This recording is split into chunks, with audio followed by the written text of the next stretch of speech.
كل يوم ممكن ناكل أكلة عادية ونحس بعدها بمغص شديد جدا ونحس بإسهال، بنجري جري على الحمام، بننزل كل اللي في بطننا.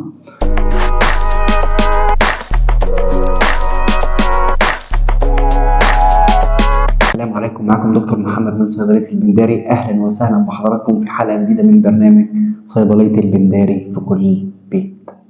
يا جماعة، الإسهال ده بيجي نتيجة يا إما عدوى أو غير عدوى، هي اللي مسببة لي الإسهال الشديد جدا ده اللي أنا بحس بيه. طيب، لو الإسهال ده بسبب عدوى، أنا عندي العدوى تتقسم 3: عدوى بكتيرية، عدوى فيروسية، عدوى أميبية أو طفيليات. وكل عدوى من دول ليها أعراض مختلفة عن التانية. لو الإسهال بتاعي شديد جدا، الإسهال بينزل زي الحنفية كل نص ساعة بجري على الحمام ودرجة حرارتي عالية جدا، يبقى السبب هنا في الإسهال سبب فيروسي، فيروس هو السبب في الإسهال بتاعي. طيب، لو الأعراض بتاعتي مش شديدة قوي، المية بتنزل مش شديدة، درجة الحرارة مش عالية، يبقى السبب بتاعي هنا بكتيري. أما لو السبب بقى بتاعي الأخير لون البراز اللي نازل أخضر وفيه مخاط أو دم ومفيش أصلا درجة حرارة خالص، يبقى السبب بتاعي هنا أميبا أو طفيل، هو السبب الأساسي في إيه؟ في الإسهال بتاعي.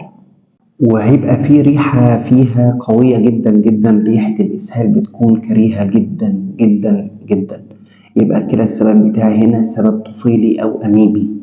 لو السبب بقى غير عدوى، بيجي نتيجة مثلا حاجة اسمها اللاكتوز انتوليرانس أو عدم هضم اللاكتوز.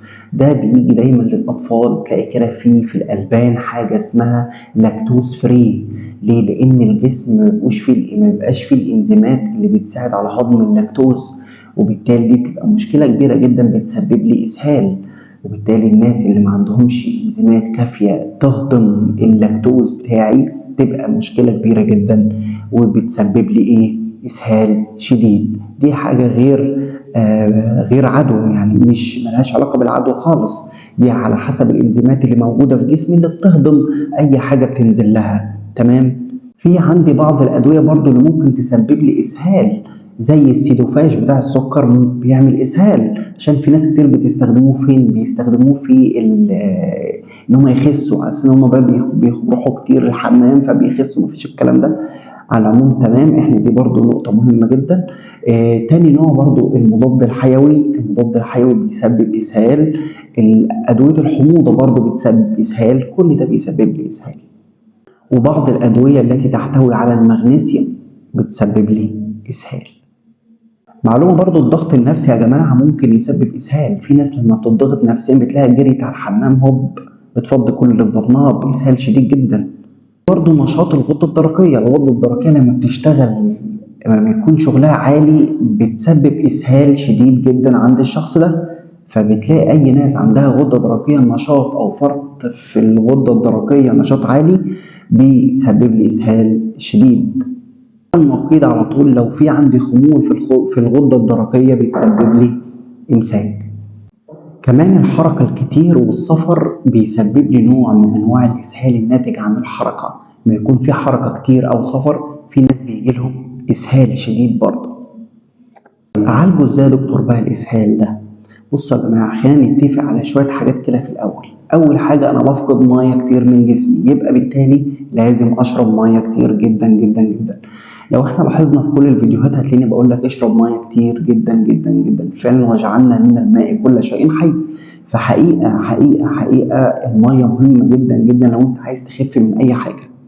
فهنا علشان بننزل ميه كتير في الاسهال، وبالتالي انا لازم اشرب ميه كتير جدا جدا جدا. تاني حاجه مهمه جدا عندي محلول الجفاف. لازم انا وخصوصا في الاطفال اللي بيجي لهم عمليه الاسهال الشديد ده نتيجه طبعا اللبن اللي احنا قلنا عليه اللاكتوز فري، ممكن ما يكونش عنده سبب من اي عدوى، بس ممكن يكون اللبن سبب اساسي، فبالتالي بينزل ميه كتير جدا. بالتالي الاطفال لازم يكون لهم محلول جفاف بيتجاب من الصيدلية، زي اللوهيدران، زي البيديالايت، ده شراب زي العصير كده، بيتحل في 200 سم مية وناخد له مثلا 5 سم بعد كل مرة إسهال. تمام. ولو الاسهال شديد جدا وبينزل كتير يبقى كل 10 دقايق اديله 5 سم من محلول الجفاف ده. تاني حاجة درجة الحرارة. يا جماعة احنا قلنا في انواع من المسببات للعدوى زي العدوى البكتيرية والعدوى الفيروسية بيكون فيها درجة حرارة، صح؟ درجة حرارة عالية. اعمله كمادات او اديله خافض حرارة. بلاش احط كحول على الجبهة لان الكحول هيتلج الجبهة، هتخليها ساقعة لكن داخلين هيكون بيولع. فالاستعمال هيكون مية كويسة احطها اعمل لها كمادات على الجبهة، ويبقى انا كده عملت وخفضت درجة الحرارة يدويا او بالامكانيات اللي قدامي. او اديله خافض حرارة، ناخد خافض حرارة مفيش اي مشكلة خالص. عندي السيتال، عندي البروفين، عندي الكادافلاي، عندي لو ناس كبيرة يبقى السيتال او البنادول او البروفين او الى اخره. تمام. ناخد بالنا يا جماعة لو احنا خدنا كابكت مركب او ستريبتوكين شراب او اقراص، ناخد بالنا كويس جدا ان احنا لازم نخلص العبوة للاخر لان فيها مضاد حيوي. الجرعة بتاعتي بتبقى كل 8 ساعات ولازم انهي العبوة للاخر، دي نقطة مهمة جدا. لو اخدنا الدايكس شراب او الانتينال شراب، الحاجات ديت برضه يا جماعه مش لازم نخلص العبوه للاخر، هي بعد كل مره اسهال باخد لي قرص قرصين، معلقه كبيره لو اطفال وخلاص، مش لازم انهي العبوه للاخر.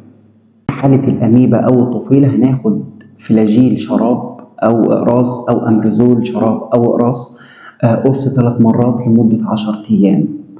تمام. يبقى عشان كده نكون قضينا نهائيا على الطفيل المسبب لي المشاكل دي كلها.